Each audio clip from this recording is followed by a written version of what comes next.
All right, so this is going to be another movie review. This one's called Too Late for Tears, 1949. Great looking poster. That's just to remind you you're in a tough racket now. Dan Duryea, who's in Scarlet Street, it comes back.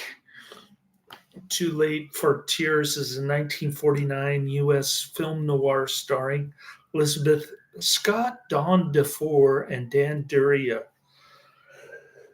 The great villain. I can't ever see Dan Duryea playing a good guy. It's just not happening. Directed by Byron Haskin, its plot follows a ruthless woman who resorts to multiple murders in an attempt to retain a suitcase containing 60,000 US dollars, which is the equivalent of $625,000 in 2024, which is like a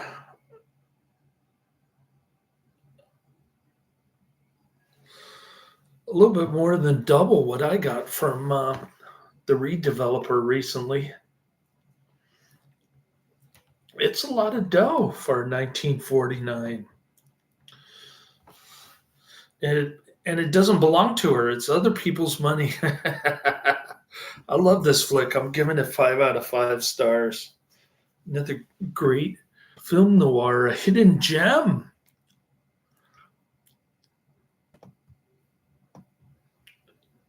I posted the links to the movie and the trailer in the description. I watched it on Pizza Flicks this time. The screenplay was written by Roy Huggins, developed from a serial he wrote for the Saturday Evening Post. Arthur Kennedy, Christine Miller, and Barry Kelly appear in support. Originally released by United Artists in the summer of 1949, the film was reissued under the alternate title The Killer Bait in 1955. It received mixed reviews from critics. The film was a box office bomb, and its financial failure resulted in the film's producer, Hunt Stromberg, filing bankruptcy. In the years since its release, it has been noted for featuring one of Scott's strongest performances and her character of the most vicious femme fatales in film noir. Yeah, Elizabeth Scott plays a mean Black Widow. Forget about Bad Blonde or Blonde Ice, or what was it called? Blonde Ice? Yeah, Blonde Ice from 1948. That was another one with Leslie Brooks that really gripped me. The Bad Blonde Black Widow. I did an alliteration there.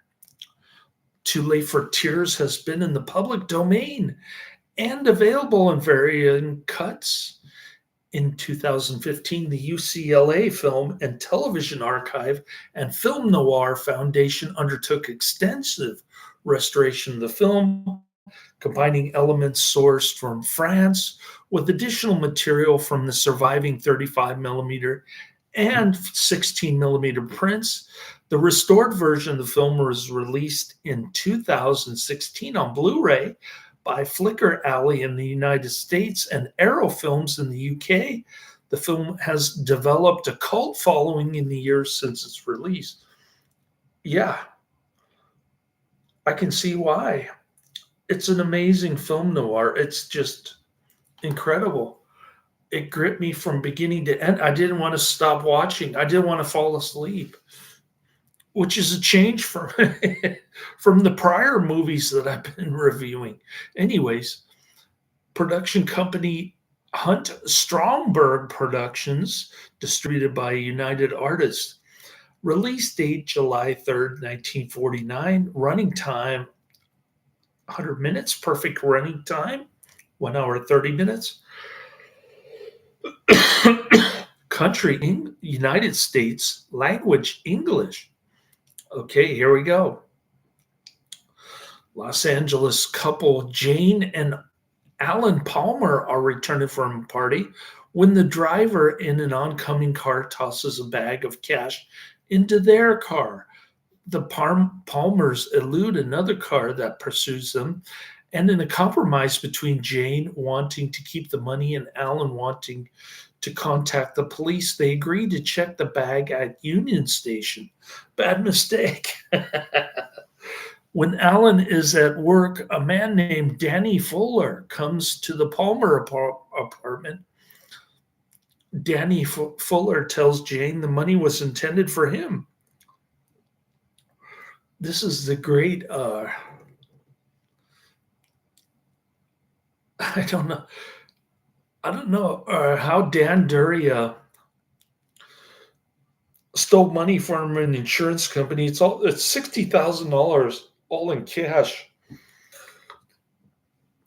but it's all in a bag and it's all his, and then it's not his. It's Jane's. Jane says Elizabeth Scott is incredible. What a knockout, too. Unbelievable. When she goes to Mexico, her dress is just incredible. Jane says the money is not there, and Jane proposes to split it. I don't know how Jane gets away with all this stuff. It's incredible. Alan decides to turn the bag over to authorities, and Jane devises a plan to kill him. Jane suggests she and Alan take a pedal boat ride at MacArthur Park. Jane tells Fuller to meet her there. After killing Alan, she and Fuller sink the body. Jane next attempts to kill Fuller, but he escapes. Jane devises a scheme to appear that Alan ran off to Mexico with the money by reporting him missing. Alan's sister, Kathy, lives in the apartment next to the Palmers, becomes suspicious, and she finds the bag's claim ticket, and also the gun is missing. Don Blake, claiming to be Alan's war buddy, arrives to help find him. He's actually the brother of the of her first husband, who allegedly killed himself. Donnie and Kathy are attracted to each other. Jane discovers Kathy has the claim ticket. Jane pressures Fuller to buy poison to kill her. Jane unmasks Don as an imposter. Jane knocks him out, and Jane retrieves the claim ticket. this is just amazing. All the twists and turns of this movie is incredible. Jane retrieves the bag. Fuller tells her the money is his payment to remain silent over an insurance scam. Don DeFore and Lizabeth Scott are in a nice black and white photo on Wikipedia. And then we've got Too Late for Tears, 1949 by Byron Haskin. What is this?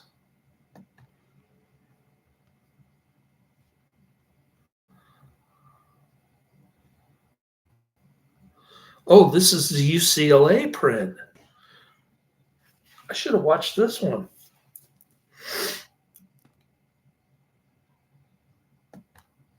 So you've got the UCLA 1 hour 41 minutes version restored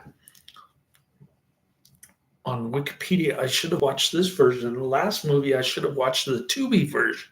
Oh well, you live and learn. There are so many streaming services, especially with these public domain movies. that I'm bound to pick the wrong one to watch just because I'm in a hurry. Don Blake, Don and Kathy are Don Blake, claiming to be Alan's war buddy, arrives to help him. Don and Kathy are attracted to each other. Jane discovers Kathy has a claim ticket. Jane retrieves the bag, and Fuller tells her the money is his payment to remain silent over an insurance scam. Jane tricks him into fatally drinking the poison intended for Kathy. Jane escapes with the money to Mexico. Don tracks Jane to her hotel room. Don blackmails her into confessing she killed Alan. Don reveals he is really the brother of Jane's first husband, whom he suspects she murdered too. He supposedly killed himself. All right, Mexican police breach the room and cornered. Jane accidentally falls to her death from the balcony. And that's pretty much the movie. Unbelievable, incredible. What a film noir. This has got to be in the top 20 film noirs of all time. I'm a big fan of Elizabeth Scott. I'd be interested to see if she has some more like this movies on IMDb. I'm going to look them up. The film was adapted for the screen by Roy Huggins based on his own serialized novel of the same name, which had been published by the Saturday Evening Post. The film's producer, Hunt Stromberg, had a successful film career working for Metro Goldwyn Mayer, had left the studio, and he began producing independent films. We like independent film noir on this channel. Promotional advertising from Photoplay 1949. Another great promo picture. Too late, too late, too late.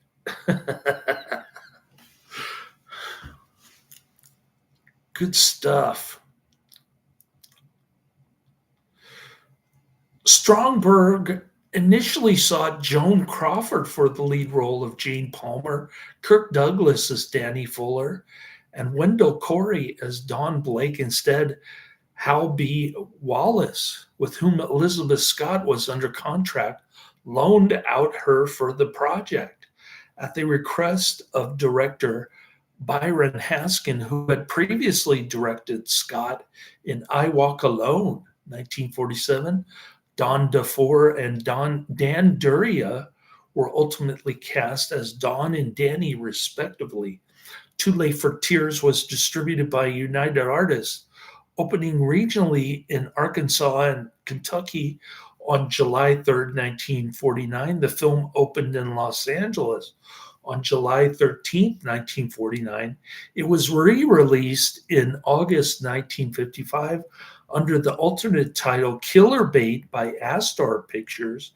That's the version that I saw. A distributor that specializes in theatrical reissuing of films, Astor Pictures often paired the film as a double feature with Johnny Holiday, 1948, which they reissued under the alternate title Boys Prison.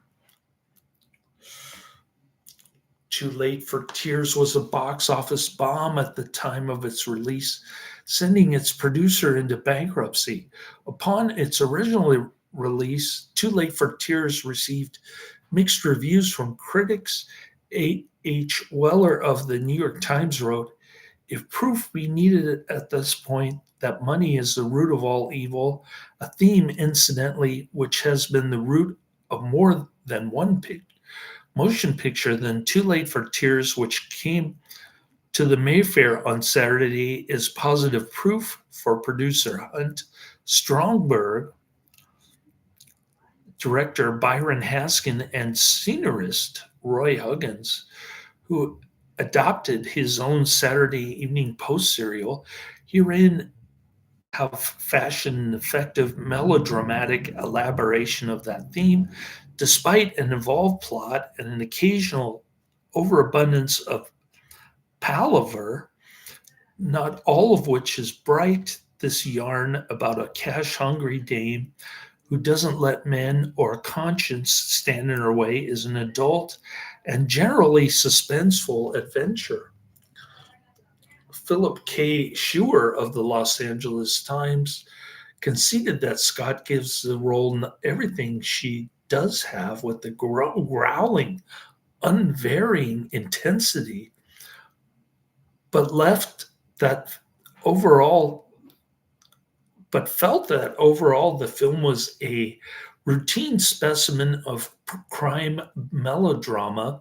A review published by the Spokane Chronicle described the film as dramatic and tragic and an action packed film which has its good moments. Alternatively, a reviewer for the Detroit Free Press was unimpressed by Scott's performance, writing, "She produces a characterization which is without explanation or belief. Miss Scott appears terribly tired in the film. Her acting has the same quality, all of which leaves what should have been an exciting movie in a somewhat run-down condition." Film critic Dennis Schwartz in 2005 wrote a favorable review. Byron Haskins' low-budget film noir makes good use of its Los Angeles locale, and his Lady Bluebeard is fun to watch as she does her nasty gun thing with her nice guy hubby and rotten poison thing with her boyfriend. She took care of her first hubby off camera, so we're not sure how he got it. Though a mirror film noir, it relates to the ambitions the middle class had during the post war period to better their life materially and socially. Jane's drive for wealth was so extreme that she will not stop at murder to rise above her impoverished middle class circumstances, and her warped character is used to show how money can buy one happiness. The husky voiced, winsome smiling Lizabeth Scott turns in a finely tuned performance as the femme fatale, while Dan Duryea is in his element as the alcoholic weekend cad who shows he doesn't have as much stomach for his criminal mischief as does his lady accomplice.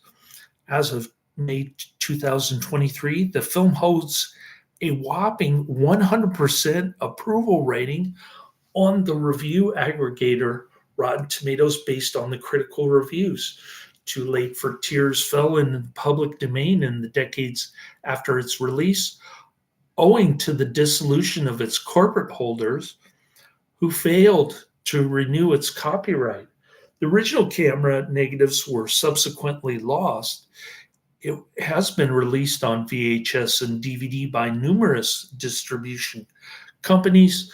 The Film Noir Foundation, dedicated to preserving film noirs, has sought to restore the film since its inception in 2006, but were unable to locate quality prints.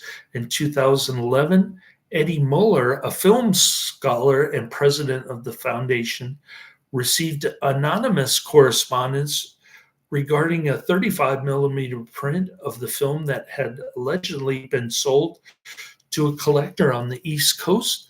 Mueller tracked the print to a collector in Baltimore who claimed the print had been kept in storage, but the collector died before he was able to negotiate a sale or disclose its location. After a 35 millimeter print dupe negative was located in France, the UCLA Film and Television Archive and the Film Noir Foundation began undertaking the restoration process, with the Hollywood Foreign Press Association providing additional funding. The restoration entailed the use of both the French 35 millimeter print bearing the French language title Le Tigresse, as well as an US 35 millimeter print from 1955 when the film was re-released bearing the alternate title Killer Bait. Because of this, the film's original English language opening title had to be reconstructed via rotoscoping and matching the fonts as they appeared on an interior 16 millimeter print of the film. The film's closing titles also had to be reconstructed using the same method. On January 25th, 2014, the restored 35 millimeter print was premiered by the Film Noir Foundation at Noir City 12 at the Castro Theater in San Francisco. Great movie theater. I don't think it's showing movies anymore, but I could be wrong. The restored print of the film was released in a DVD and Blu-ray set by Flicker Alley in May 2016. The following month, British distributor Arrow Films released the restored print in a DVD and Blu-ray set through their Arrow Academy label. Scott's performance in the film is regarded by several critics as among her best work. Her femme fatale character in the film has been noted as one of the most merciless and avaricious in film noir and marked a departure from her previous performances in Pitfall, 1948, which featured elements of character vulnerability. Film scholar Fabio Viggi notes in Critical Theory and Film, Rethinking Ideology Through Film Noir, that like few other femmes, she appears unstoppable, ready to do anything to achieve her object. Interviewed in 2001, Scott commented on the role. Obviously, there was a softness and a moderate amount of feminine qualities in the character. When a woman like this is corrupted, she would surrender to that corruption. Money would become her delight and her total obsession, and she would then kill for it. Too Late for Tears has developed a cult following in the decades since its original release. Todd Weiner of the UCLA Film and Television Archive wrote upon the film's 2016 Blu-ray release. Modern audiences now recognize it as a darkly satisfying and atmospheric meditation on the covetous societal and materialistic ambitions of post-war middle-class America. Film critic and writer Eddie Muller cites the film as the best unknown film noir of the classic era.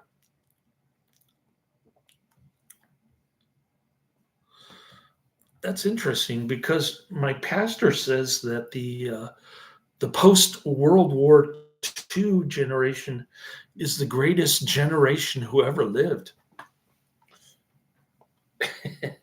It turns out that they were the most avaricious generation that ever lived. And I can confirm it myself because my grandfather wanted to live on a farm, but he ended up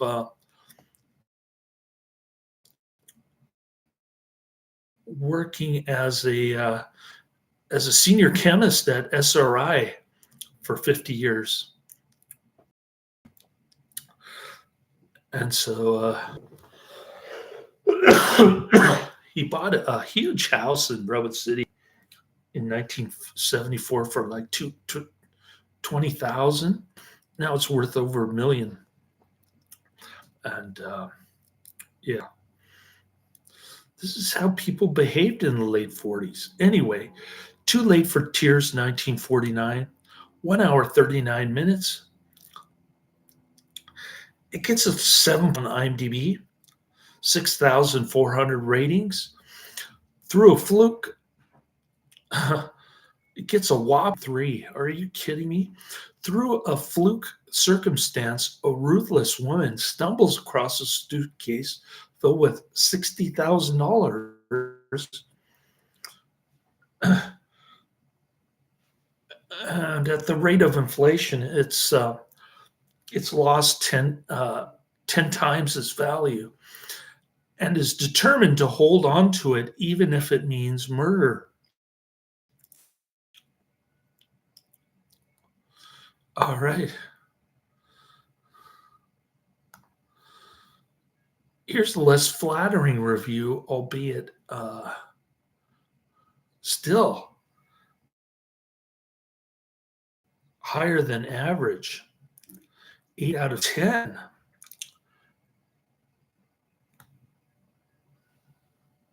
This is a review from BMACV dated May 21st, 2003.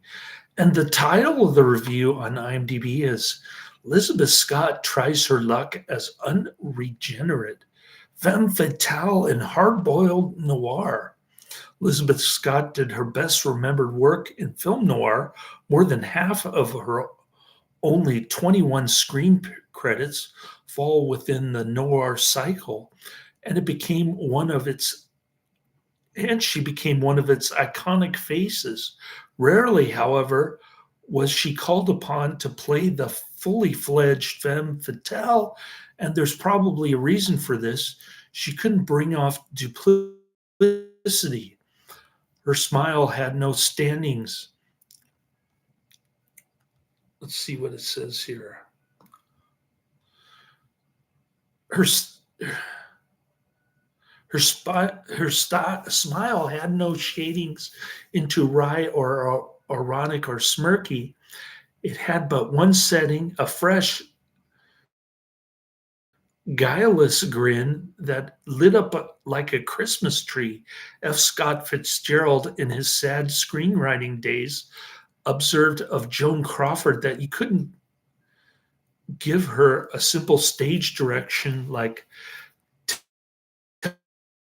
telling a lie, because then she'd give an impersonation of Benedict Arnold betraying West Point to the British. But Scott can't manage even that, which results in confusingly mixed signals when her characters are motivated by malice, like Coral Chandler in Dead Reckoning. Her smile keeps convincing us that she's on the up and up.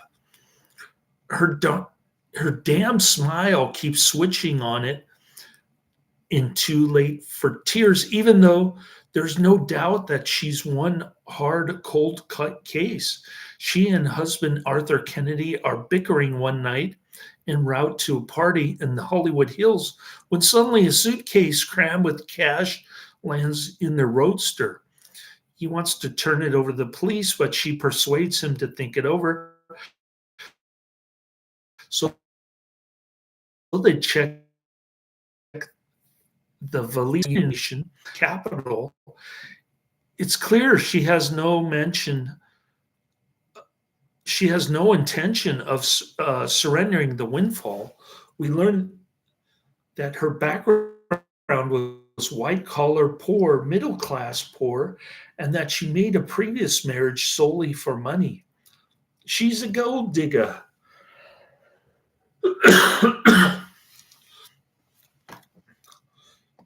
Be sleazy, playa, be sleazy. Strange men start ringing her doorbell. First, Duryea shows up, a blackmailer for whom the payoff was intended. He slaps her around playfully. What do they call you besides stupid? She taunts him. Stupid will do. If you don't bruise easily, he purrs back. Quickly, Scott maneuvers Duryea into helping him murder Kennedy, but still, she won't tell him where the money's stashed. Though wary, he falls for her, starts hitting the bottle, and he grows careless. Meanwhile, Kennedy's sister, Christine Miller, harbors suspicions about his mysterious disappearance. When the next caller, Don DeForest, shows up, claiming to be an old Air Corps buddy of Kennedy's, she makes an alliance with him to find out what's really going on, and the claim ticket for the money keeps changing hands.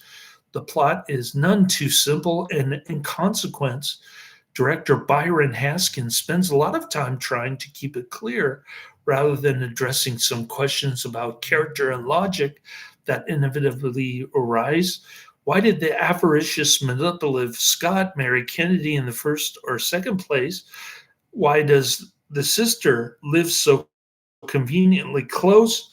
How did Duryea, and for that matter, DeFore, find Scott so easily? But few thriller plots are so tightly constructed that they survive rigorous analysis. Too Late for Tears passes mustard as a hard boiled late 40s noir and one of Scott's hardest, strongest performances, inappropriate smile and all.